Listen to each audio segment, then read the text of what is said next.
Hello, everyone. Welcome to the Miller Center. It's lovely to see you all. Yeah, a little call and response, if you don't mind. I'm Will Hitchcock, and I serve as the Director of Academic Programs here at the Miller Center. And welcome to the next installment of the Miller Center's lecture series on the historical presidency. Today's lecture is the seventh in the series that has focused on the theme of the American presidency and the crises of the 19th century. We've used the concept of crisis as a guiding theme because we feel it gives us a window onto the history of the executive branch at moments when the stakes for the country are at their very highest. It's in times of crisis that we can observe the way that chief executives have confronted great troubles, sometimes overcoming them, and sometimes being undone by them.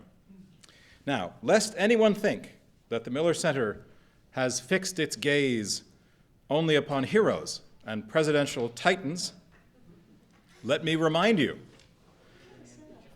that alongside the presidencies of Madison, Jackson, Lincoln, and Grant, the series has also shown a bright light into the dark corners of presidential history, submitting to analysis the presidencies of James K. Polk, Franklin Pierce, and James Buchanan.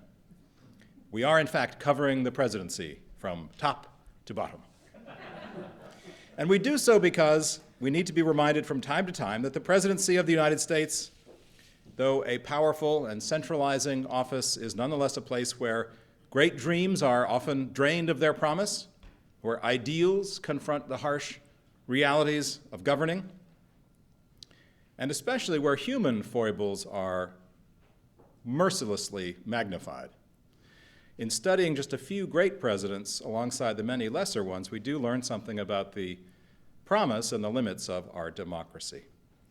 Well, because of the success of the series, these public lectures are going to continue for the foreseeable future, and I just want to bring to your attention what's coming up. On December 2, our final lecture in the 19th Century series will be held here, and it will feature Gary Gallagher and Peter Onuf in conversation on the topic of Thomas Jefferson and the problem of union. And soon thereafter, we will begin a new theme on crisis and the presidencies of the 20th century. We begin in January with Margaret Macmillan of Oxford University on Woodrow Wilson, and we'll have lectures on the presidencies of Herbert Hoover, Franklin Roosevelt, Lyndon Johnson, and Ronald Reagan, and the many crises they encountered. So look for more information on the website, and we'll circulate a printed guide to the coming series fairly soon. I'll now turn over the proceedings of today's event to Gary Gallagher, the John Now Professor of the American Civil War here at the university. Gary?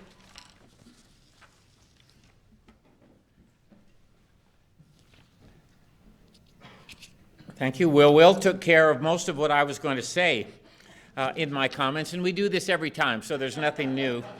I have to say that Mike Holt is in the audience, and I found it kind of heartbreaking that Will chose to deprecate the two presidents that Mike talked about in his lecture last spring, which was a lecture devoted to Franklin Pierce and James Buchanan. I'm going to tell you very briefly how we got to where we are. We began with a full year of lectures last year, and it proved to be popular, and the response from our audiences has been good, so the Miller Center asked us to extend the 19th century for another semester. Which is what we've done. We are here. We are an island of the 19th century in this sea of 20th century investigation here at the Miller Center, which gives us a tremendous amount of weight to carry. But it's gone very well. Jim McPherson and I talked about Lincoln and Jefferson Davis, as some of you remember, as commanders-in-chief to begin. Daniel Walker Howe then talked about James K. Polk. H.W. Brands discussed Andrew Jackson and the crisis of democracy. In the spring then, Mike talked about Pierce and Buchanan and Kansas, after which Joan Waugh discussed Ulysses S. Grant and Reconstruction, and then Alan Taylor, our new colleague in the Corcoran Department of History, brought last year's program to a close with an assessment of James Madison and the War of 1812. This afternoon, I'm delighted to introduce Elizabeth R. Barron as our seventh presenter in the series. I'm also delighted that Liz is another colleague from the Corcoran Department of History, where she holds the Langborn M. Williams Professorship. She came to us here in Charlottesville after a career that included stints at Wellesley and at Temple. She's a specialist in the era of the American Civil War and of the 19th century South. She's really how she modestly describes her specialty. She's really a specialist in the 19th century, much more broadly defined than that. She's in great demand as a speaker across the United States. She's been on a number of television documentaries, is a featured speaker as well with the Organization of American Historians Distinguished Lectureship Program. And her record of publication has been superb, including We Mean to Be Counted, White Women in Politics in Antebellum, Virginia, which came out in 1998 and was based on her award-winning dissertation at Yale, Southern Lady, Yankee Spy, The True Story of Elizabeth Van Lew, a Union Agent in the Heart of the Confederacy, published in 2003. That won the Lillian Smith Prize of the Southern Regional Council, as well as a People's Choice Award from the Library of Virginia and the Richard Slatton Biography Prize of the Virginia Historical Society. Her third book, Disunion, The Coming of the American Civil War, 1789 to 1859, which came out in 2008, is a volume in UNC Press's distinguished Littlefield History of the Civil War Era. And Liz's most recent book, titled Appomattox, Victory, Defeat, and Freedom at the End of the Civil War, which was published last year, won the Library of Virginia's Literary Award for Nonfiction this year, and this year's Laney Prize for the best book in the field of Civil War history as well. Please join me in welcoming Elizabeth Barron to speak about Andrew Johnson's impeachment and the legacy of the Civil War.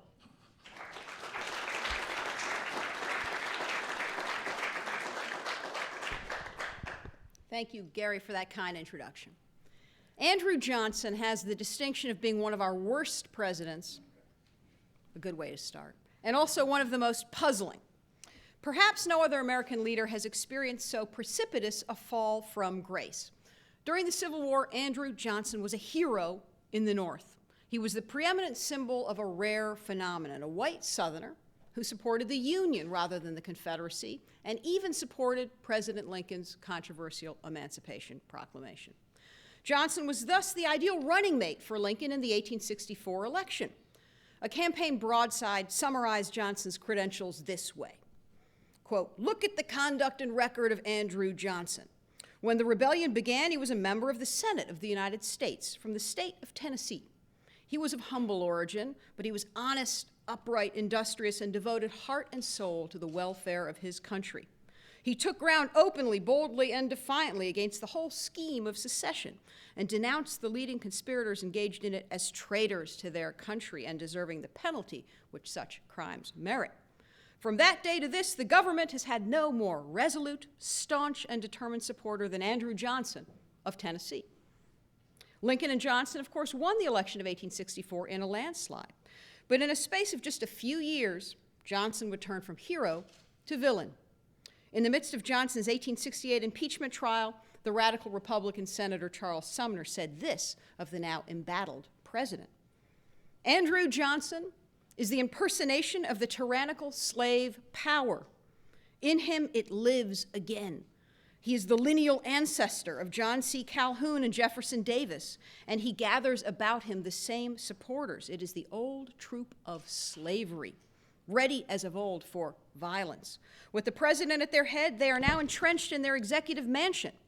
The enormity of Johnson's conduct," Sumner continued, "is aggravated by his bare-faced treachery. He once declared himself the Moses of the colored race. Behold him now, the Pharaoh." Historians have struggled to explain this turnabout from hero to villain. And in modern scholarship, the image persists of Johnson as isolated, a lone wolf, if you will, politically inept and willfully self-destructive, a man driven by visceral emotions and lacking sorely in Lincoln's skill for reading and molding public opinion. But today I'll suggest that such an image fails to fully capture the scope of Johnson's political influence. And I'll offer an interpretation of his presidency that emphasizes the tragic and corrosive power of his words. In his speeches and interviews and vetoes and annual messages, Johnson gave voice to three ideas that shaped the course of Reconstruction and that spelled its doom. First, Johnson argued that emancipation signified nothing but freedom. It ended slavery, but it did not confer full citizenship rights on the freed people. Second, Johnson argued that his own policies might have swiftly reunited North and South and brought national healing had not the Republicans in Congress squandered the golden moment of reunion by pushing for radical measures like black voting. Finally, Johnson argued that the Congressional program of Reconstruction, implemented over his vetoes, inaugurated a period of so-called black rule during which former Confederates were victimized. These arguments, all three, were reactionary. They hearkened back to the pro-slavery propaganda of the Old South. But Johnson's rhetoric was also preemptive, designed to deem the Republican experiment in black citizenship a failure before it even began. Johnson was no lone wolf. His words found echo among supporters who sustained him in the belief that he represented the mass of whites in the North and the South. His words were potent, so potent that the Republicans made the president's speech crimes a centerpiece of their impeachment campaign. In short, Johnson's rhetoric, no less than Lincoln's, constitutes an enduring legacy of the Civil War. How then did Andrew Johnson and the Union lurch from victory to crisis? Johnson took office in April of 1865 amidst a welter of conflicting expectations. His remarkable life story was well known to Americans. Johnson was born in poverty in a log cabin in North Carolina to a family of scant means.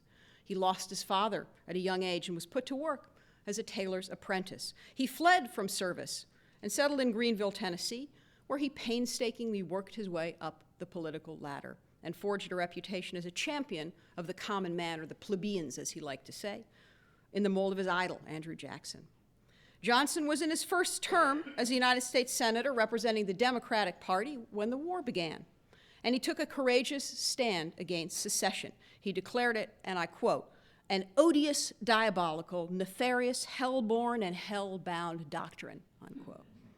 Andy Johnson was not one to mince words. He paid a high price for this apostasy. His family was driven into exile, his property confiscated, and Johnson himself hung in effigy and roundly cursed in his home state of Tennessee.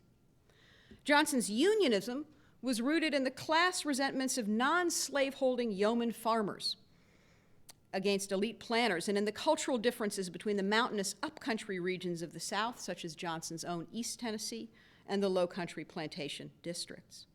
It was rooted, too, in the constitutional argument that the founders intended the Union to be perpetual. Secession was synonymous, in Johnson's view, with lawlessness. A government without the power to enforce its laws, Johnson declared in 1861, is no government at all. Johnson put this principle into action as military governor of Tennessee. Lincoln placed him in charge there in March of 1862 after battlefield victories had secured Union control of the western and middle sections of the state. And Johnson ruled Tennessee as military governor with a heavy hand. He had critics of the Lincoln administration arrested and imprisoned. He imposed punitive taxes on wealthy planters. He seized and closed anti-Union newspapers. The Lincoln administration's intention was for Tennessee to be welcomed back into the Union under loyal leadership according to the dictates of Lincoln's so-called 10% plan for wartime Reconstruction. It stipulated that when 10% of the voters took an oath of allegiance to the Union, that loyal vanguard in a given southern state could form a new state government and elect congressmen. Johnson had in mind a somewhat different plan. He was determined that only diehard Unionists like himself would shape Tennessee's political future, and thus he required as military governor that anyone who sought to vote would have not only to swear loyalty to the Union, but also swear that they rejoiced and gloried in the victories of the Federal Army, and that they abjured any peace negotiations with the Confederacy. Johnson also charted his own course on the question of wartime emancipation. Although he owned a handful of slaves, although he had supported the Democratic Party's pro-slavery agenda before the war, Johnson gradually came to support emancipation as a war measure, a military necessity, a means to punish the Confederate elite and rob them of resources. In August of 1863, Johnson freed his own slaves, seeking to set an example for his fellow Tennesseans. And in the year that followed, he delivered a series of speeches in which he called slavery a cancer on the body politic and he appealed to Tennesseans to pass a constitutional amendment abolishing the institution, which they would do. Johnson developed in this period a heroic self-image. In the fall of 1864, he told a crowd of African Americans in Nashville, part of a torchlight procession there in his honor, quote, "I will indeed be your Moses and lead you through the Red Sea of war and bondage to a fairer future of liberty and peace." Lincoln not only abided Johnson's assertiveness, but rewarded it, choosing him as vice presidential candidate in 1864 to represent the fusion of Lincoln's Republican Party with war Democrats into a Union party. Radical Republicans had their doubts about the Tennessean.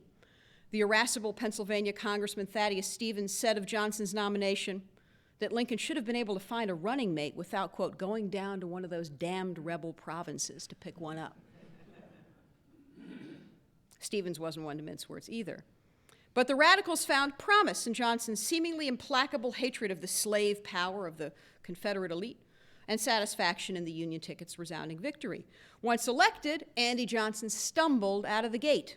His erratic behavior at the inaugural proceedings gave rise to widespread reports that he was drunk there.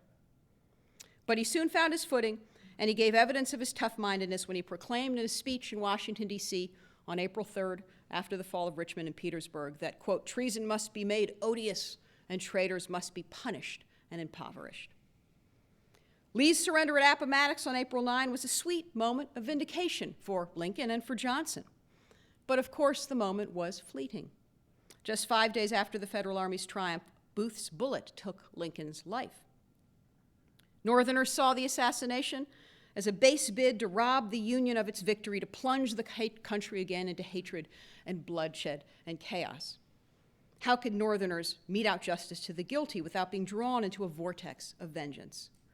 In a call and response that played out across the North, some Northerners cried out for stern retribution against the South for Booth's deed, while others answered that Lincoln's spirit of magnanimity, malice towards none, charity for all, must prevail. Would it prevail? At first, President Johnson seemed to make good on his promise to deal sternly with traitors. He approved the death penalty for 4 of those convicted of Lincoln's assassination, and he clapped the former Confederate President Jefferson Davis into prison to await an uncertain fate. But Johnson seemed to change course when on May 29, 1865, he formally proclaimed his own Reconstruction policy. Johnson's amnesty proclamation stipulated that Confederates who took an oath of allegiance to the United States government would have their political rights and property rights, slaves accepted, swiftly restored, fully restored. There would be exceptions to this rule. High-ranking Confederate officials, members of the old pre-war elite, would have to apply to the president for pardons to achieve this amnesty. Johnson believed this amnesty proclamation represented a middle ground between universal forgiveness and universal punishment. But in practice, the president soon abdicated that middle ground. He granted pardons gladly and extravagantly, issuing at least 15,000 to individual rebels over the course of his time in office. 15,000. At the same time that he announced his amnesty policy, Johnson laid out the procedure by which errant rebel states would be readmitted to the Union, and he set the bar rather low. He would personally appoint provisional governors for each of the former Confederate states. He'd give these governors the power to fill appointive offices, to hold elections for state conventions. Those conventions would take the last remaining steps on the way back to statehood. They had to repudiate secession, a reasonable demand, I think, and to endorse the 13th Amendment ending slavery. Under Johnson's plan, the electorate in each of these reconstructing states would consist of those who had taken an oath of allegiance to the Union and who had also been eligible to vote in 1861. This meant only whites would vote. Johnson's plan was thus a rejection of a proposal advanced by radical Republicans in Congress that the federal government should insist on black suffrage as a precondition for readmitting the southern states to the Union. It was coming to light, in other words, that Johnson and the radicals represented 2 different understandings of Abraham Lincoln's legacy. Johnson believed, as Lincoln had, that the southern states had never legally left the Union and that they should be swiftly restored to it in a spirit of forgiveness. and indeed Johnson preferred the word restoration to Reconstruction.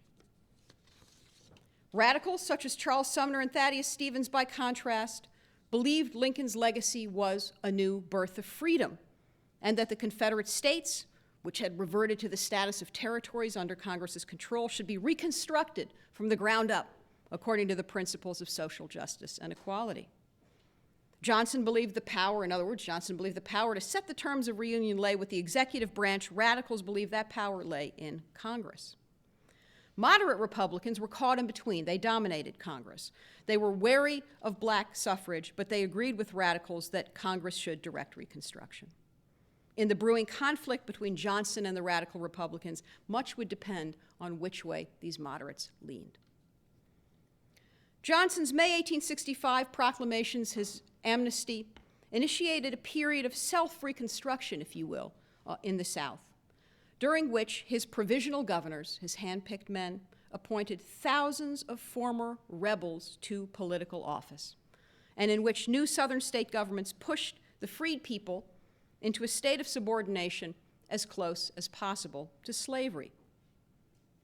Retooling the old slave codes, the antebellum legal system, new so-called black codes, which took shape by the end of 1865, were designed to enforce white supremacy. They reflect, as one historian has put it, the survival of the pro-slavery argument in a world without slavery. These laws pressured blacks to sign annual labor contracts with white employers, typically their former masters, made it a crime for a black person to act insolent, quote unquote, to whites, permitted white judges to seize and apprentice out any black children whose families didn't meet white approval, levied regressive and punitive taxes on black property, and increased the penalties for crimes such as larceny and trespassing.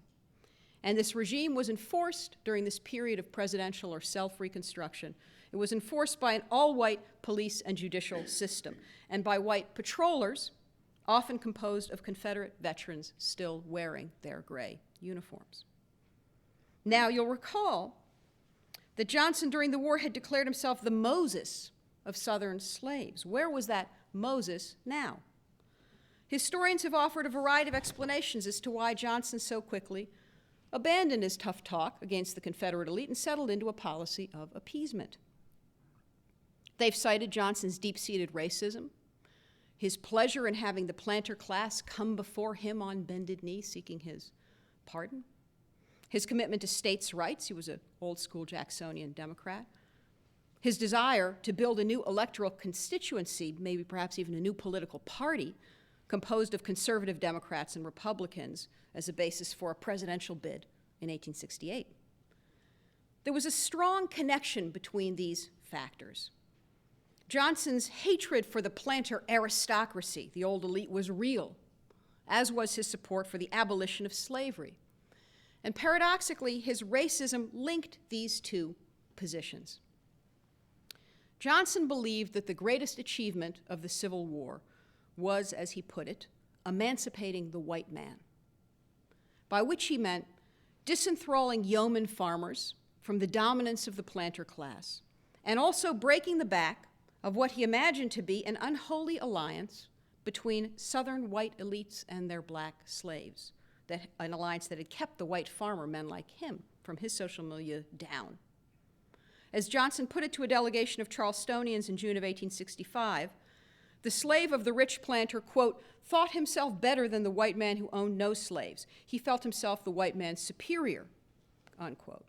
Johnson's resentments ran deep. He believed that if African-American men were granted the right to vote, planters, the old elite, would control those votes, and people like him, the average yeoman, would again be marginalized, continue to be marginalized in Southern politics. In other words, Johnson believed in the right of African Americans to be free from slavery and to work for wages for white employers, but he did not believe freed people were fit to exercise full citizenship rights. And the key point is this: in his eyes, there was no contradiction whatsoever between these two positions. Johnson was, like the Confederate elite he scorned, steeped in an ideology historians have called paternalism.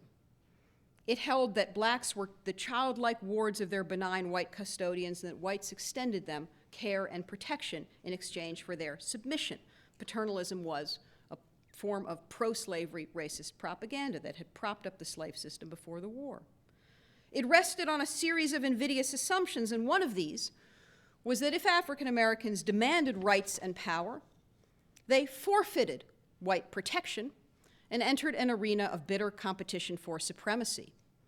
Another invidious assumption of paternalism was that blacks were dangerously susceptible to manipulation by designing whites, abolitionists and radical Republicans in particular, who sought to foment race war as a means to gain power. Johnson believed his program of restoration and amnesty, leniency, magnanimity was a bulwark against these dystopian scenarios. His was a vision of a South in which the old planter elite would share power with their natural allies, fellow whites, the white yeoman, and in which African Americans, though nominally free, would be relegated to a second-class peasant status. For such a vision to come to pass, Johnson reckoned the Southern states must be able to govern their own affairs with minimal interference from the federal government. Now, some Americans, particularly those from Johnson's own social milieu, could see this political vision at work in his early pronouncements as president. For example, a Tennessee associate of Johnson's wrote him approvingly in June of 1865, invoking their shared commitment to preserving a white man's government in America, as this correspondent put it. He continued, quote, "The people of this country was frightened when they first learned you was the president, but those of us that knew you best and had been your lifelong political friends assured them you would not adopt the radical policy." This constituent assured Johnson, quote, "The white people will sustain you," unquote. But to many others, Johnson's intentions were ambiguous. It wasn't yet clear, here in the late spring of 1865, whose interests Johnson might be persuaded to serve. And thus, if we look at Johnson's voluminous correspondence, we see appeals from across the political spectrum, people trying to influence Johnson. Committees of African American leaders petitioned Johnson for the vote. And they invoked again and again their contributions to the Union victory, contributions as soldiers. As one North Carolina petition put it, "We cannot understand the justice of denying the elective franchise to men who have been fighting for the country, while it is freely given to men who have just returned from 4 years fighting against it." A smattering of white Southern Unionists wrote Johnson with their own appeals for black suffrage, and these were grounded in political expediency. If loyal black Unionists were not enfranchised, warned a white Tennessee Unionist, quote, "rebels will re-elect rebels." And that's exactly what came to pass. Under Johnson's Reconstruction plan, state governments were handed over to former Confederates. Scores of former Confederate officials, including the Confederate vice president and 6 Confederate cabinet officers and 4 generals and 58 members of the Confederate Congress, were elected to serve in the U.S. Congress. Some of them hadn't even been pardoned yet. This set the stage for a showdown. The Republican majority in Congress refused to seat these representatives and to recognize Johnson's restored governments, and it formed a committee, a joint committee on Reconstruction, to assess the impact of Johnson's policies in the South. Congress received reports from the South, harrowing reports of anti-black violence and proscription, the workings of the black codes, and so on. And these reports prompted a moderate Republican Senator, Lyman Trumbull, chairman of the Senate Judiciary Committee, to propose in early 1866 a civil rights bill that would invalidate the black codes.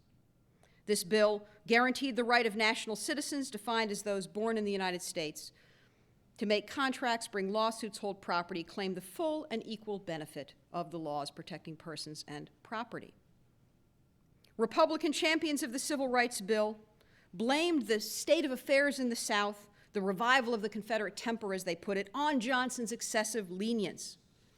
Right after Lee's surrender, explained radical Republican Henry Wilson, a senator making the case for the Civil Rights Bill, right after Lee's surrender, Wilson said, "The rebels were prostrate at the feet of the nation, completely conquered and subjugated. They could have then been molded at the nation's will. If only Johnson had seized that moment and granted the freedmen civil rights," Wilson continued, "sectional controversies would have perished forever, and the heavens would be raining their choicest blessings upon the nation for a deed so wise and so just." But the moment had passed. Johnson had let it pass. The poor freedmen, Wilson continued, were now trembling with apprehension, subject to indignity, insult, outrage, and murder. Wilson's case was that only Congress could correct the nation's course and perhaps restore the promise of that lost moment. Opponents of the Civil Rights Bill countered such arguments by drawing up dystopian scenarios in which its passage would lead to race war and race competition. According to Andrew Jackson Rogers, a New Jersey Democrat, quote, "If you pass this bill, you will allow the Negroes of this country to compete for the high office of President of the United States, and no civilized country on earth," he fumed, "gave rights to such barbarians." In the eyes of Democrats, it was Republican agitation rather than Johnson's clemency that renewed sectional strife. Johnson is emboldened at this moment by the sense that he's successfully building a constituency among Northerners, Northern Democrats in particular, as well as among former rebels, and he vetoes the Civil Rights Act on March 27, 1866. His veto message claims that Congress has no authority to legislate on the South until the Southern representatives, representing his restored governments, were seated. And he argued, too, in the veto message that the bill didn't simply level the playing field, but that it instead discriminated against whites. As he put it, the distinction of race and color is by the bill made to operate in favor of the colored against the white race. Johnson's veto raised the specter of social equality of the races, warning that the Civil Rights Bill might open the way to legalizing interracial marriage, something Johnson scorned. The key point is this. Johnson and his allies repurposed pre-war arguments against emancipation, anti-abolition arguments, and now used them to hold the line against black citizenship. These arguments played on cross-cutting fears, the fear of an implacable hatred between the races and the fear of a mutual attraction, the fear that blacks were too base to function as freedmen, not ready for freedom, and the fear that they would be formidable competitors in the economic and political realms, the fear that radicals would oppress white Southerners, and the fear that they might co-opt them. Johnson's veto of this civil rights measure obviated any hope of cooperation between the president and Congress. Now, the two branches of government, executive and legislative, are at war. Republicans declared Johnson to be a traitor to the party and a traitor to the Union. They called him a copperhead, a derogatory label for Democrats, and they accused him of being prone, as one paper put it, to alcoholic rowdyism. On April 6th, the Senate overrode the president's veto. 3 days later, the House did too. The first time in American history, at this moment in April of 1866, that Congress enacted a major piece of legislation over a president's veto. As a safeguard against the possible repeal of this act, Congress formulated the 14th Amendment to the Constitution that same spring, guaranteeing the freed people the equal protection of the law and due process, and required Southern states to accept it as a condition of their return to the Union. This amendment passed Congress in June of 1866 and awaited ratification by the states. Meanwhile, tragic events in Memphis, Tennessee, dramatized the need to offer additional protections to African Americans. On May 1st, 1866, a white mob led by city policemen in Memphis began a wave of attacks against African Americans in the southern part of the city. The violence would stretch out over 3 terror-filled days. The context for this anti-black violence was white fear and resentment at the prospect of social equality between the races, a prospect, Southern whites charged, heralded in the passage of the Civil Rights Bill. Radical Republicans shot back that it was Johnson and his policies by emboldening ex-Confederates that were responsible for this Memphis riot and for an equally tragic race riot in New Orleans. Johnson fought back against these charges. In August of 1866, he embarked on his Swing Round the Circle, an ill-fated tour of northern cities that he undertook in order to drum up support for his political program, his agenda of restoration. And this swing round the circle was an open bid to influence the looming 1866 congressional elections. It went terribly awry. Provoked by hecklers in the Midwestern cities he visited, Johnson repeatedly lashed out at the crowds that gathered to hear him, hissing that he was as prepared to fight traitors at the North, as he put it, as he had been to fight Southern traitors. And again, for Johnson, there was no inconsistency here. In Johnson's view, Radical republicanism was like secessionism.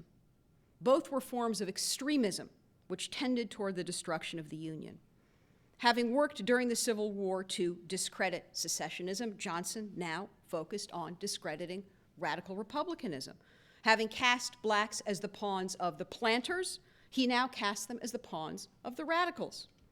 Indeed, when Frederick Douglass, the great political leader of the black community in this period, and a delegation of other African-American dignitaries visited the White House in early 1866 to plead on behalf of black voting, Johnson dismissed them as the tools of Sumner and Stevens, the radical Republicans in Congress, trying, as he put it, to trap him into believing they could be trusted.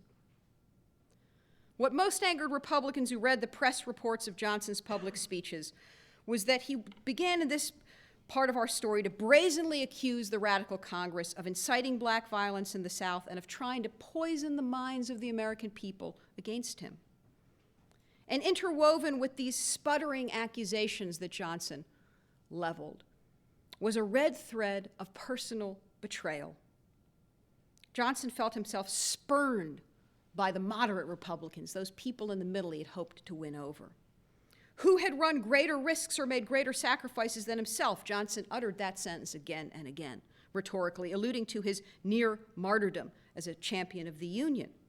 Johnson believed that his wartime sacrifices should have secured for him a deep wellspring of trust and deference from mainstream Northerners. In other words, Johnson's behavior was driven by a profound sense of having been cheated out of that which was rightfully his. Johnson's intemperate speechifying during this swing round the circle cost his allies votes, as he alienated many moderate Republicans and Democrats alike, and in the fall of 1866, anti-Johnson Republicans increased their congressional majority and therefore their power to override Johnson's vetoes. Now Congress, at last, was able to enact its own program. The Reconstruction Acts of March 1867, they're hitting the reset button. They want to declare Johnson's program a failure and initiate their own. The Reconstruction Acts, which embodies Congress's program, divide the former Confederate states into 5 military districts and place each of those military districts under the purview of a commanding general. This military commander would supervise the registration of voters, including African-American men and excluding some unpardoned rebels. And those voters would elect delegates to state conventions that would draft new constitutions, set up new governments. These governments had to guarantee black male suffrage. This sets the bar high. Only after it had met these conditions could a state be readmitted. Anticipating that Johnson would oppose this program, Congress also took measures at this moment, March of 1867, to constrain the president. It passed the Tenure of Office Act, which made it illegal for Johnson to dismiss a cabinet officer without the Senate's approval. And this was a bid on the part of Congress to protect men such as the Secretary of War, Edwin Stanton, who supported Congress's program and opposed Johnson. The Reconstruction Act's Congress's program inaugurated an unprecedented experiment in interracial democracy in the former Confederate states, as the newly enfranchised freedmen formed a governing coalition with white Southern Unionists and Northern Republican transplants to the South. And modern historians have emphasized that the key to understanding this congressional reconstruction, so-called, is to recognize the extent of its transformations of Southern life without overstating them. The congressional program enfranchised approximately 1 million African Americans and gave them a voice for the very first time in Southern politics. For the first time, African Americans held public office at the municipal, county, state, and federal levels. The Republican coalition implemented measures to modernize the South, providing public education and social services for black and white citizens alike. These were remarkable and even revolutionary changes. And yet some things did not change. Whites continued to dominate Southern politics, as they always had. The numerically dominant element in the Republican coalition was white Southerners, some of whom were former Unionists, like Johnson, but many of whom had supported the rebellion.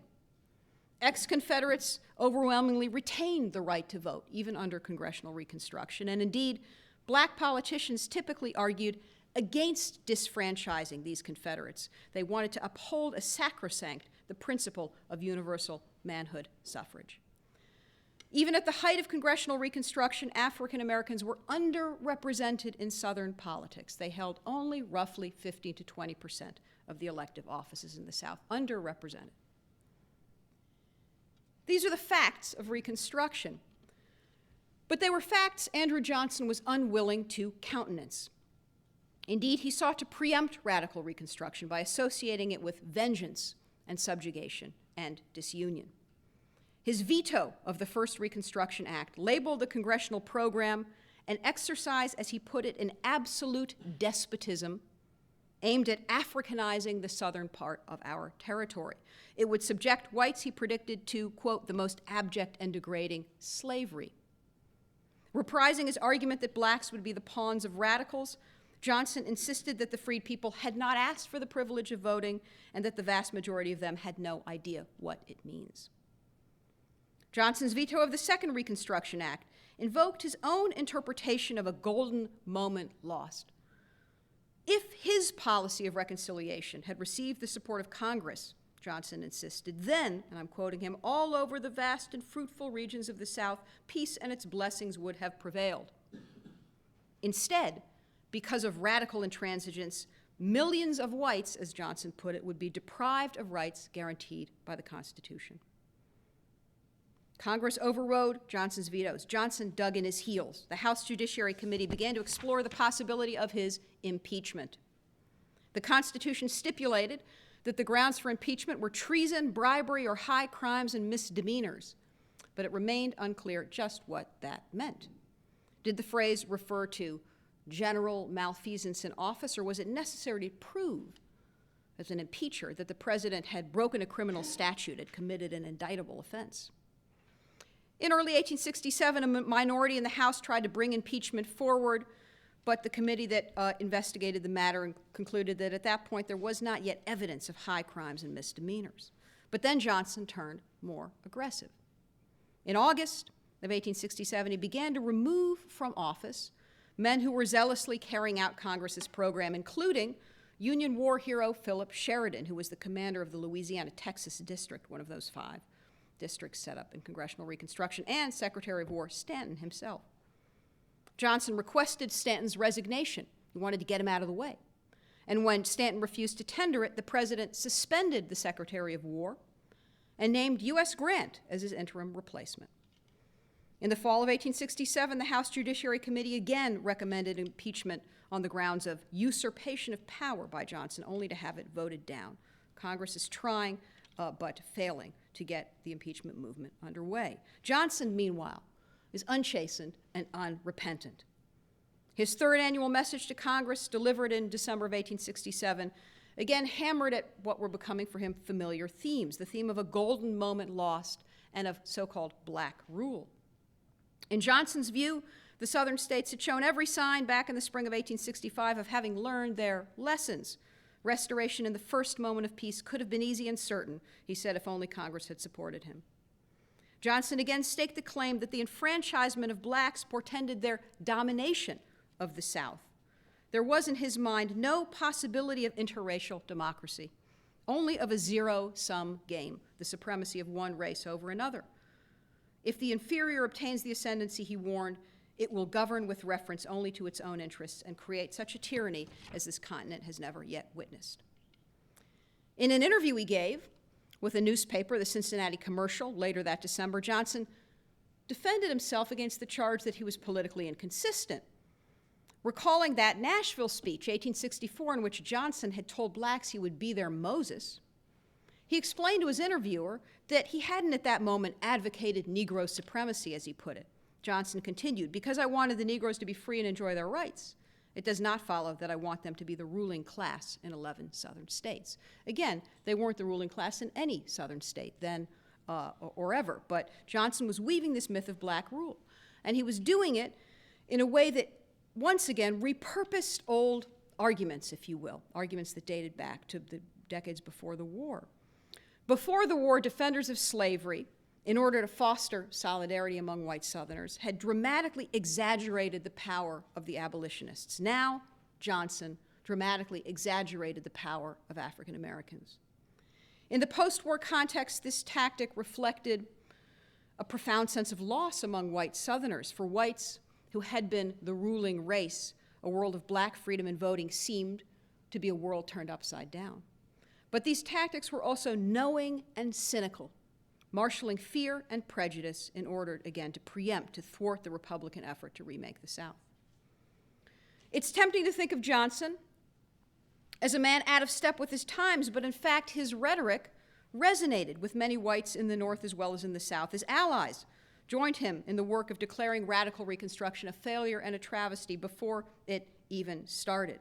Johnson found affirmation in correspondence from his constituents, Southern and Northern correspondents alike, who wrote to him expressing their support, raised the specter, as they called it, of the Africanization of the South, of a radical Republican reign of terror, and they praised Johnson for his fearless and patriotic defense of white men. Johnson concluded that gains by the Democratic Party in the fall elections of 1867 showed that the public supported him, not Congress. And this conclusion was repeated back to him by his constituents. Alluding to the so-called late vindication of your policy, one constituent wrote Johnson, "The people, in sustaining you, have plainly said, the Negro, as a result of the war, shall only be free, not equal." In short, Johnson's words mattered. And that's why Republicans assailed Johnson for abusing the powers of the bully pulpit. The formal provocation for impeachment came in February of 1868, when Johnson, having failed to get Senate approval for the dismissal of Stanton, ordered him removed nonetheless, and then named his successor, again without Senate approval. These actions among other things, brought a long simmering feud between Johnson and Grant, who'd come to really loathe each other, to a boiling point. Grant sided with Stanton against the president. Johnson had now, Republicans believed, clearly violated the Tenure of Office Act. They had a smoking gun, if you will. On February 24, 1868, the House voted to impeach the president by a vote of 126 to 47. 11 articles of impeachment specified the charges laid at the president's table. Most of the charges concerned the alleged violations of the Tenure of Office Act. But for our purposes today, the most revealing article of impeachment was Article 10. This article condemned Johnson for his speech-making, for the, quote, intemperate, inflammatory, and scandalous harangues, and therein utter loud threats and bitter menaces that Johnson had offered up on his swing round the circle. In these speeches, Article 10 charged Johnson did, quote, attempt to bring into disgrace, ridicule, hatred, contempt, and reproach the Congress of the United States. In the ensuing Senate impeachment trial, which lasted 11 weeks, Johnson, who chose wisely not to appear in person in the Senate chambers, was ably represented by his defense counsel, led by former Attorney General Henry Stanbury and Benjamin Curtis, a former Supreme Court justice. These men, again, perhaps wisely, stayed focused on narrow legal issues. They argued that the Tenure of Office Act was unconstitutional, an abridgment of the powers of the president, and the passage of time would vindicate this argument. The Tenure of Office Act would be declared invalid by the Supreme Court. But what of Article 10? According to its author, Ben Butler, he was the most fervent of the House impeachment managers. The debates in the Senate pitted the principle of decency of speech against the principle of freedom of speech. In his opening argument before the Senate, Butler charged Johnson not only with slandering Congress, but with bringing the office of president into disgrace. Johnson's speeches back on the swing round the circle, speeches in Cleveland and St. Louis, in which he'd exchanged jibes and barbs with the crowd, those speeches, Butler said, had befit a common brawler or a common scold, but not a president. Johnson had lacked that gravity of deportment required of his office. Butler held up as a particularly revolting exhibition, to use Butler's words, Johnson's September 1866 speech in Cleveland, in which Johnson had responded to charges, again, he had back and forth with hecklers, had responded to charges that he was a traitor, a Judas to the cause of union. The president had cried out, quote, if I have played the Judas, who has been my Christ? Was it Thad Stevens? Was it Wendell Phillips? Was it Charles Sumner? They are the men that stop and compare themselves with the Savior. And everybody that differs with them in opinion and tries to stay and arrest their diabolical and nefarious policies to be denounced as Judas. Well, let me say to you, if you will stand by me, I will kick them out. I will kick them out just as fast as I can. In Butler's view, these denunciations were not mere buffoonery. They were blasphemy. But more still was at stake. For the impeachers, Johnson's words and comportment made a mockery of the Union's victory in the Civil War. Butler and the impeachers believed that the Federal Army's triumph had won the Republican Party and the North a mandate, the right to occupy the moral high ground. Victory had vindicated the principle of majority rule and the Lincoln administration's conduct of the war. Johnson, in their eyes, this was in a sense his worst crime, had relinquished the moral high ground, had abased the sacred cause of union. Johnson, through his lawyers, countered these charges with a constitutional argument. As an American citizen, he said he had the right to exercise freedom of speech. He quibbled with the press transcripts of some of his speeches. And he answered by repeating the accusations he'd made in those speeches in more temperate, measured, acceptable language. His addresses to the people, he insisted, had had a single purpose: to show that the policies adopted by Congress, as he put it, did not tend to peace and harmony and union, but on the contrary, to disunion and the permanent disruption of the states. But to the considerable dismay of his defense counsel, Johnson, although he didn't appear in the Senate chamber, did consent to give a series of interviews with the press as the trial went on. And in those interviews, he was less measured, feistier. In a March 8th interview with the Democratic paper, The New York World, Johnson defended both the content and the style of his swing round the circle speeches. He said, quote, "Is telling the truth to the people in a public address a high misdemeanor? I have advised Congress directly and many times of the president's opinion of its unwise, unconstitutional, and disastrous legislation. If I have advised the people of it in terms not exactly befitting a state document, it has been because the more pointedly the truth is told, the quicker the masses of the people apprehend it." Johnson was trumpeting his populist credentials, his ear for the vernacular. He was not giving an inch. In the end, of course, Johnson escaped impeachment by the narrowest of margins. The Senate tally of 35 for impeachment and 19 against was just one vote shy of the necessary two-thirds majority. Historians have advanced a tangle of explanations as to why impeachment failed. Johnson's defense counsel out-argued the House managers who overplayed their hand in vilifying the president. The Republicans didn't want to see the radical Ben Wade, president pro tem of the Senate, assume the presidency should Johnson be ousted. Senators feared, too, that impeachment was a humiliating spectacle and a bad precedent for the country. And some historians have speculated that Johnson's backers bribed some wavering Republicans into voting against the president's ouster. Republicans argued that the trial had succeeded in the sense that it thoroughly discredited the president. And this view has been echoed by modern historians who have described Johnson after the impeachment battle as a cipher without influence on public policy. But to fully assess Johnson's legacy, we have to confront the fact that he felt utterly vindicated by the Senate vote. And that sense of vindication comes across clearly in an account by Henry Adams, the acclaimed New England intellectual, of a meeting he had with Johnson in 1868. Adams, at the time, was a young, aspiring journalist seeking his press credentials. He called on the president in the White House. Adams met Johnson there and was struck by Johnson's look of self-esteem and his moral certainty of rightness, as Adams put it.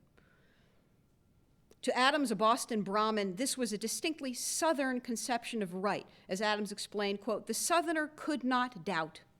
And this self-assurance not only gave Andrew Johnson the look of a true president, it made him one." When Adams looked back on this meeting later in his life, he was surprised, he would reflect, to realize how strong the executive was in 1868, probably the strongest he was ever to see. Adams' impressions accord well with Johnson's own self-image. In March of 1869, Johnson delivered a farewell address to the nation as he left office, in which he launched his most scurrilous attack on the radical Republicans. He enumerated their catalog of crimes, so-called, portrayed them as pretended patriots who sought by every means to keep open and exposed to the poisonous breath of party passion the terrible wounds of 4 years' war. As for his own public career, Johnson felt secure in his own blamelessness. He said in this farewell address, "No responsibility for blood that has been shed rests upon me." He ended the farewell address with a stark expression of defiance. "I have nothing to regret." Johnson's tenure was coming to an end, but his ideas persisted. His very arguments against Congressional Reconstruction were featured in the Democratic Party's presidential campaign of 1868, which cast the Democrat, Horatio Seymour, who Johnson endorsed, as the champion of white men, and the Republican U.S. Grant as the symbol of black rule. Seymour lost to Grant, but he captured 47% of the popular vote. Johnson's words would live on in the propaganda of the so-called Redeemers, who brought down Congressional Reconstruction, who fomented vigilante violence to do so. Men like John Brown Gordon, a former Confederate general turned Klansman, who accused radicals of having betrayed the peace and squandered the golden moment of reunion, as Johnson had done. Johnson's words would live on in the cult of the lost cause, which romanticized the pre-war South and emphasized Confederate blamelessness and suffering. And indeed, Johnson himself would nearly ride the tide of redemption back into power. He won a Senate seat in January of 1875, only to suffer a stroke that July that took his life. One school of thought among historians holds that Johnson's legacy was to undermine the office of the presidency, to give the upper hand to Congress. But a focus on Johnson's rhetoric yields a different conclusion. Johnson's tenure offers as striking an example as we have in U.S. history of the power of presidents to set the terms of political debates and of the power of their words to do lasting harm. Thank you.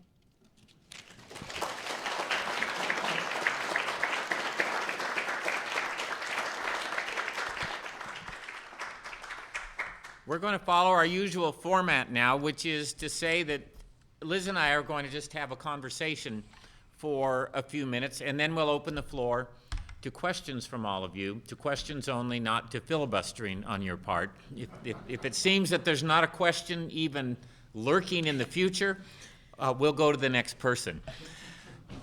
And I'll take full responsibility for that. Liz, what I would like to have you talk about a little bit more is exactly what Southern Unionism meant. Johnson called himself a Unionist.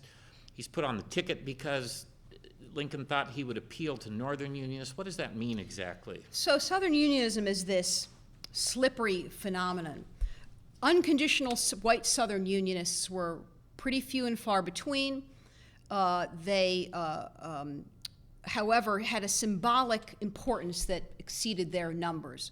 They were important because there was a persistent fantasy on the part of Republicans that there was this latent mass of resentment against slaveholders on the part of non-slaveholders. Most white Southerners didn't own slaves, and Republicans believed that those white Southerners resented the plantation elite and might be co-opted by the party if the scales would fall from their eyes. And elite that many in the North thought didn't believe in democracy. Yeah. They were really an oligarchy. Exactly right. So that naturally a true Democrat would resent that aristocracy, men like Andy, and there were just enough men like Andy Johnson to sustain that fantasy, men like Andy Johnson and Hinton Helper and James Burney and the sort of Southern Unionists who achieved some renown. The vast majority of white Southerners supported the Confederacy, but the Southern Unionism was a thorn in the side of the Confederacy. It complicated Southern claims that Southern nationalism sort of compelled the support of the Southern majority, and we can see pockets of unionism in places that are not so surprising to find. West Virginia, East Tennessee, running along the mountains, those counties that were less steeped in plantation slavery, perhaps had more in common economically with Ohio and Pennsylvania than with the Low Country. We see pockets of unionism there. We see pockets of unionism in some pretty surprising places too. There was a unionist underground in Richmond, Virginia, which I wrote about. There was one in Atlanta. Small, however. Small. Again, the key here is to appreciate the extent of Southern Unionism without overstating it. So Johnson believed that again, there was a latent unionism, if only Southerners could be disenthralled of their loyalty to the planter class, and he was, in a sense, disappointed by the way things played out in the aftermath of the war. It wasn't Johnson's first choice that those ex-Confederates and Unionists who made up the Southern electorate during presidential Reconstruction would elect Alexander Stephens and former Confederates to the U.S. Congress. His first choice was that Unionists, Southern Unionists, would hold the reins of power in the post-war South. But what he discovered was two things. First of all, there really wasn't enough of them. There weren't as many of them as he had hoped and wished. And secondly, that the Confederate people, ex-Confederates, if you will, were not going to repudiate Confederate leaders and throw them off and run into the arms of the Republican Party, that they were going to stand by them. So in a sense, he was very disappointed by that, but adapted himself to the new reality by reaching out of political ambition and for ideological reasons, reaching out to the people he felt were his logical allies. It seems that's a miscalculation that Lincoln and many others made during the Secession crisis, that there was more unionist, true unionist sentiment in the slaveholding. But you'd think that the war would have persuaded Andrew Johnson, who was from the South after all, that perhaps there weren't, even in East Tennessee, his part of the state had a lot of unionists, but it's interesting to me that he still believed in that. You see, even in his later speeches, him referring to secession as the work of a few designing, elite men, and that is, there have been 4 years of evidence that and with 80% of the white males in the army. Exactly. It's a useful political fiction, and it's one in which many, many people are deeply invested.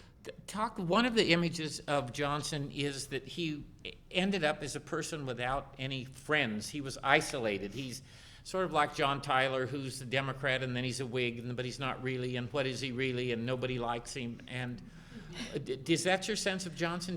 Who are his friends? Does he have any friends? Is it quiet in the White House every night? He doesn't have a lot of friends. He has all sorts of hangers-on who are seeking political patronage and office. What a surprise that is. And he gets a lot of ingratiating letters from those types. And his use of patronage establishes him little cells of support in New York City, for example, and in a few other places. He has some support from members of his cabinet, Gideon Welles and William Seward and Stanberry and a few others. He has some friends, the Blair family, a politically powerful family in Washington politics, and all these people tell him what he wants to hear. He lacks close confidants, but he maintains this sense that he represents the will of the mass of not only of white Southerners, but of white Northerners too, in part because he does receive correspondence from the people he considers to be his constituents, supporting his programs. If you look at Andrew Johnson's papers, which have been collected into volumes, very sort of accessible to the public, there are many, many letters from people saying, Andy Johnson, we sustain you in your battle to defend and uphold the Constitution. So and again, Democratic gains in those 1867 elections sort of sustained him in this belief. I think he was isolated, but he felt himself to be representative. And again, it's a sort of paradox to get back to Southern Unionism. He felt himself to be representative of the mass of people. One of his biographers from the 70s titled his book, Andrew Johnson, Constitutionalist. So, and Johnston clearly would have said that he was protecting the Constitution. He was the bulwark against the transgressors, against the intent of the founders. Absolutely. He believed he was protecting the Constitution, and in his eyes, the Congressional program of Reconstruction was military despotism. It was the military encroaching on the civilian realm and on the constitutional powers of the president in a way that was utterly without support in the Constitution. So, and one can't emphasize enough that Johnson's ideal politician was Andrew Jackson, another president featured in the series here, and Jackson had considered himself to embody the will of the people in a battle with Congress. He, not Congress, embodied the will of the people, and this was very much Johnson's self-image as well. There are a couple of notions about Reconstruction that I've always found problematical. One of them is that there was a great lost moment for true racial reconciliation and accommodation, and that somehow it went wrong because of Andrew Johnson. I think that exaggerates the situation. But the other one seems to be that he well, just talk about that for a minute. The idea of a lost moment. So interestingly, everyone across the political spectrum believed that there had been a moment in the wake of the war in which healing was possible. And everyone across the political spectrum, from radical Republicans, conservative Democrats, and so on, made the argument that their political enemies had squandered that moment. So it was a sort of politically expedient argument to make. It was a kind of wishful thinking too. I wrote this book, Appomattox, in which I argue that there never was such a moment, that even at Appomattox Courthouse there in the McLean House, you have two incompatible visions on the part of Lee and Grant about what the piece should look like.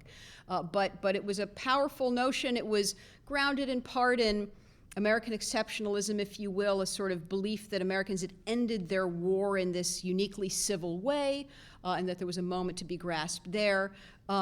They're wrapped up in this notion of a golden moment lost is wistfulness about Lincoln's death and the inevitable questions about if only Lincoln had lived. And those are tough questions. We can't know for sure. We do know that Lincoln was moving towards embracing limited black suffrage, but Lincoln would have found himself as disappointed as Johnson was in the failure of this latent anti-planter sentiment to materialize. He was absolutely as invested in that fantasy as Johnson was, and unprepared for the reality of the tenacity of Confederate nationalism even after the war was lost. And determination to reconstruct to the best degree possible a society with white supremacy in place. Exactly. Which is what takes you, I mean, it seems, to me, Jim Crow is the ultimate expression of Confederate reaction to defeat. Absolutely. It's not ideal, but it's the best they could do from their perspective. That's exactly right. That's exactly right. I couldn't help smiling as we live in this hyperbolic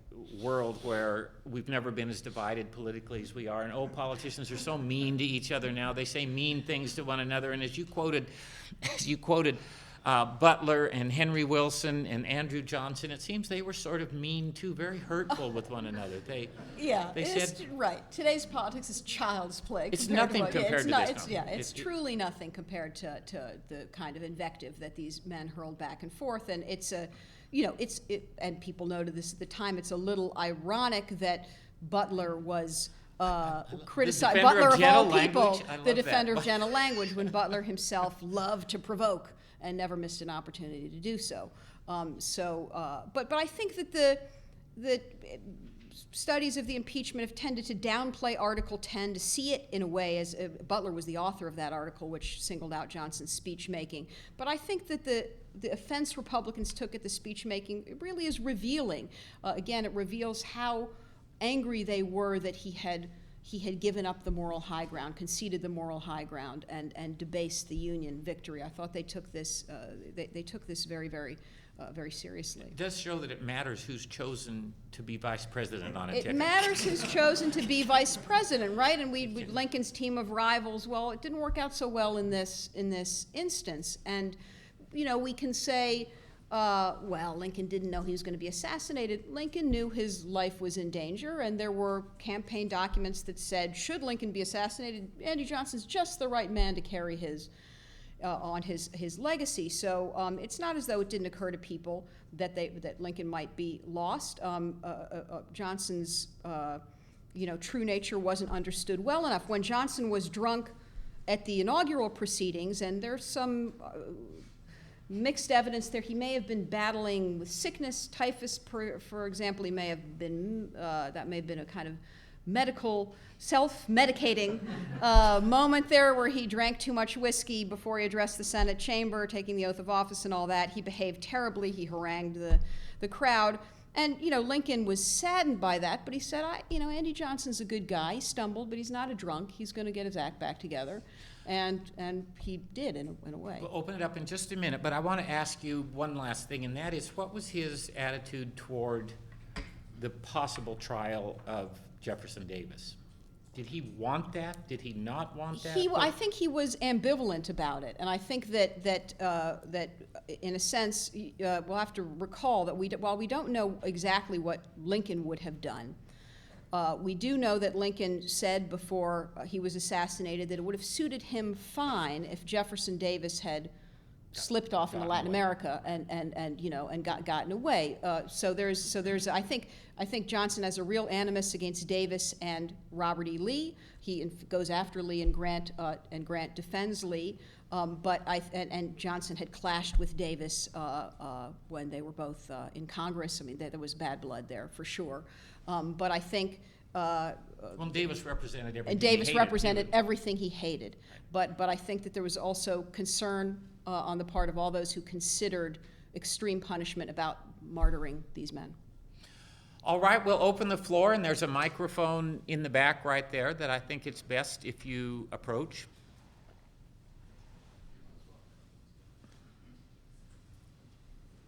Thank you for a very interesting lecture. Thank you. May I ask you to elaborate on your understanding of the presidential bully pulpit in Johnson's time period and prior to the development of the modern mass media?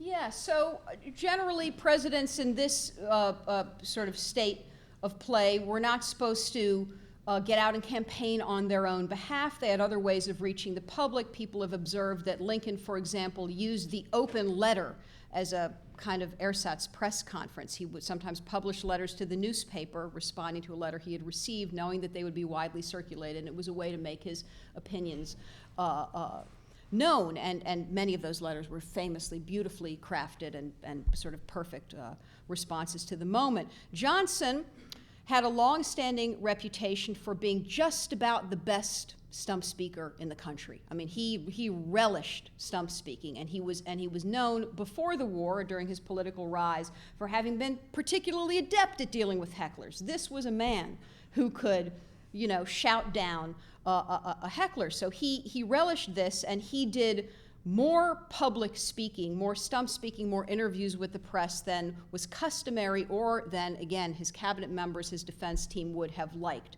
So in a sense, he's ahead of his time. I'm not sure if I would put it quite that way, but he relished the use of the bully pulpit, and again, believed that he spoke the language of the people, but clearly also had a trouble controlling his own temper. And this got him into hot water again and again and again. I thought we had to come back here. Yes, you're supposed to go back to the mic. I migrated all the way back here. It's my mic now.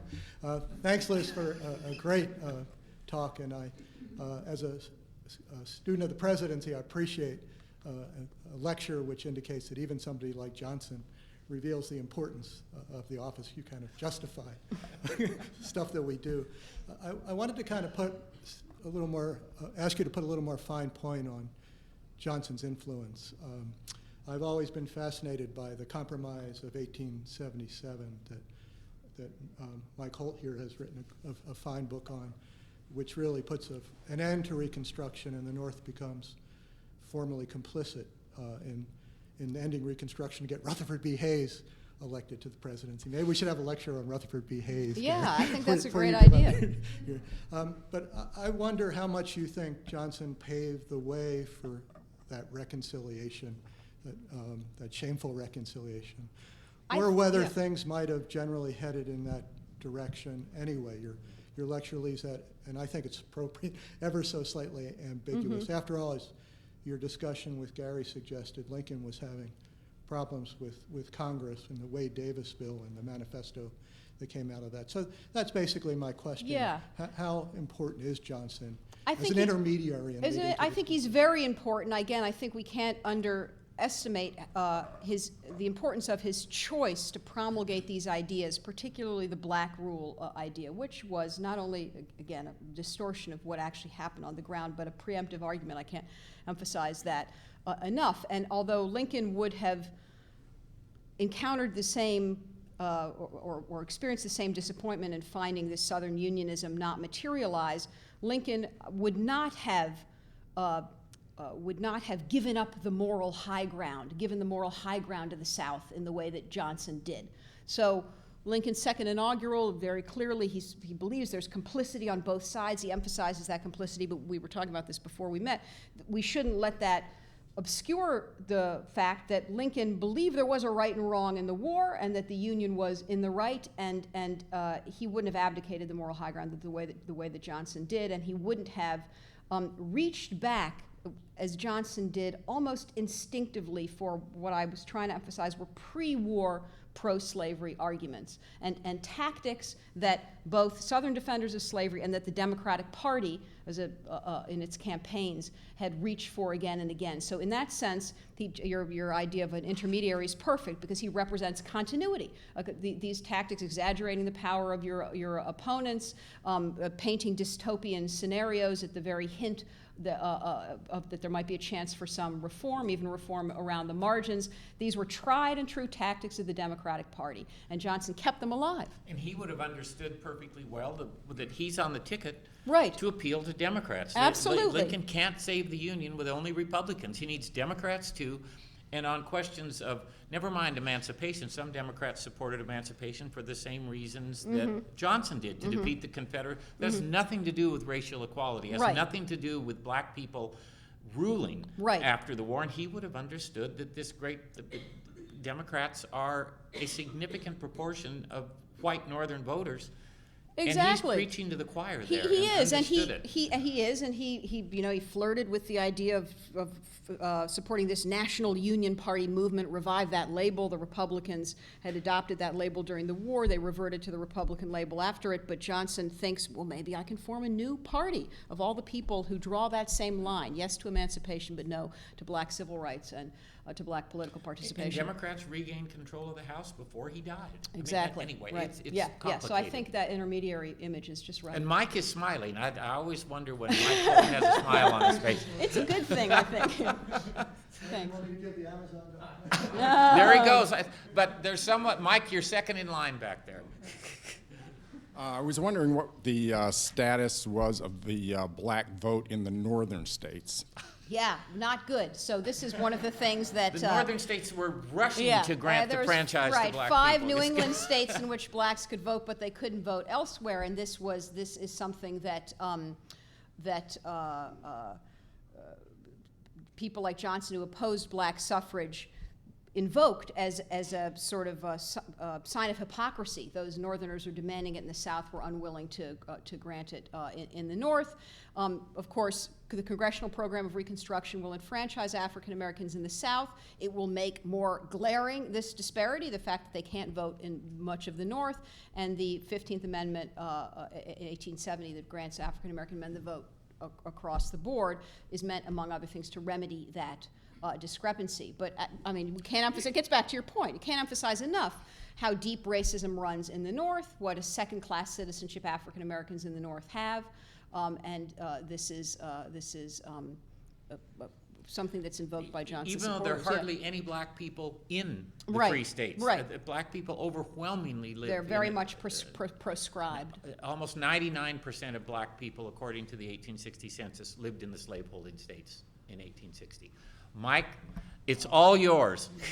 Well, I do have a question, but I can add a comment about Add a that. comment, please. That one of the defenses, of course, of the Civil Rights Act, and particularly the Military Reconstruction Acts, by Republicans on the floor of Congress is, we've got to make it better for blacks in the South so they don't come north. They don't Absolutely. come I mean, it's a Absolutely. racist defense of the A racist Reconstruction defense. policies. Absolutely. You said it in your talk, and then you said it more emphatically talking with Gary, so I really have to ask, and this is about Lincoln and the selection of Johnson. As you probably know, Don Fehrenbacher, a very eminent Lincoln scholar, has written a famous essay utterly denying that Lincoln had any role in the choice of Johnson. David Donald echoed that in his biography of Lincoln. I think Lincoln had everything to do with the selection of Johnson. But you said it. I just am curious about what evidence you had that Lincoln, in fact, had a role in it. So I wasn't making the claim that Lincoln had personally chosen Johnson. I was making the claim that he saw the merit of having Johnson on the ticket, that he had had a lot of contact with Johnson in Johnson's capacity as military governor. Johnson knew him, and Lincoln knew him in that way, and had to vet and then approved Johnson's measures as military governor of Tennessee, even ones that were at odds with Lincoln's own wishes and plans. Johnson, for example, asked that Tennessee be exempted from the Emancipation Proclamation because Johnson wanted, if you will, to work the issue from the inside. He believed that it would retard reunion if this seemed to be imposed from the outside. He worked for emancipation from the inside. There are many theories about who deserves credit or blame for having chosen Johnson. Heather Cox Richardson's new book really emphasizes Johnson's choice as the outcome of infighting in New York politics between Seward and Dickinson and so on. So there's a lot of theories. I don't have new evidence to bring to light on that choice. I'd love to hear more about why you think Lincoln had everything to do with it. It was to get the 10% states admitted to the Republican Right. National Convention. If you admitted Tennessee, then you had to admit Louisiana and Arkansas. Republicans hated that. Right. Yeah. But that's why Lincoln wanted it, I think. The other possibility, this would have been talk about a loony possibility of history that we escaped is that Ben Butler was one of Lincoln's favorites. But Mike, do you think it's credible that Lincoln would have gone along with someone he really didn't want on the ticket? No, I think he really wanted. He wanted a Democrat, and there were three. Dickinson, and there aren't Butler, that many candidates. Right. Well, again, it gets back to this business about Southern Unionism. The 10% plan was perhaps an implicit admission that it was going to be hard to get huge numbers of Southern Unionists. Right, exactly. That was a low bar that was set. The radical Republicans proposed setting a higher bar, that you need to have 50% taking an oath of allegiance before you can commence this process of readmitting the states. But it gets back to our point about Southern Unionism, that Johnson symbolically was hugely important for Lincoln because he represented the prospects of that 10% plan working, and he had stood behind it, and he was a little. There was political infighting in Tennessee that caused him to drag his feet a little bit at times, again, in complying with Lincoln's orders. But Johnson was symbolic of Lincoln's plan, absolutely. Yeah. You've had your hand up from the very beginning, so ask your question and I'll restate it. Thank you very much. This is an incredible and brilliant presentation because the details. Would you like me to repeat that, Liz? I would, Gary. The details of political dynamics then, and we all come here in order to learn from history about what's going on now. Mm-hmm. And over and over again during your presentation, I couldn't help but appreciate your overstanding, which means an understanding which leads to an overstanding about then and now. I'm going to use that. I like that. About then and now. Yeah. Because it seems, practically speaking, Obama is being impeached by Fox News, etc. And that these political processes are being repeated on a different scale because of the incredible crisis that we are now living through. That's the end of your statement. There's not actually a question in there. I'm commenting on the brilliance of the presentation, and of course, by implication, I mean, what do you think? So, sure, I'll just say briefly, I'm someone who is really pretty loath to draw direct lines from the Civil War era to the present day, in part because this 20th century intervenes and all kinds of stuff happens in there that confounds, I mean, those labels, Republican and Democrat, mean something different now than they did then. And conservative and progressive mean something different now than they did then. And by our standards, virtually all whites in the Civil War era were racist. The crisis we're in now is nothing like the crisis we were in then. Exactly. The scale and scope of the crisis is different. However, I'll say this, so again, I'm loath to draw direct analogies. My feeling is the 19th century, the past is a foreign country. The 19th century was a long time ago, and sometimes on the face of it, it seems so familiar and accessible, but to me, I'm always struck by how far away and distant and different it was. Having said that, do American politicians across the spectrum still reach into this tool bag of tactics that I've described, exaggerating the power of your opponents, for example, painting dystopian scenarios of what is going to happen if your opponents succeed. Heck yes, they do. So in that sense, is a broader comment about we see it work here in the yeah. And it's a perfect example of why, if the hysterical news people, and I lump MSNBC and Fox together, is filled with people who don't know anything about history and so think everything is new now. There's almost nothing that's new. And this is a wonderful example of how almost nothing is new except for nitwits who don't know anything that was old. And so every day everything is new. Here, here. There's one more Here, question here. back there. Clayton? Or were you just getting ready to leave? No. This is the last question. This is our last question at 4:58. Oh, good. As I was listening to the talk, I found myself wondering and realizing I didn't know the answer to the question, who did Andrew Johnson endorse in the election of 1860?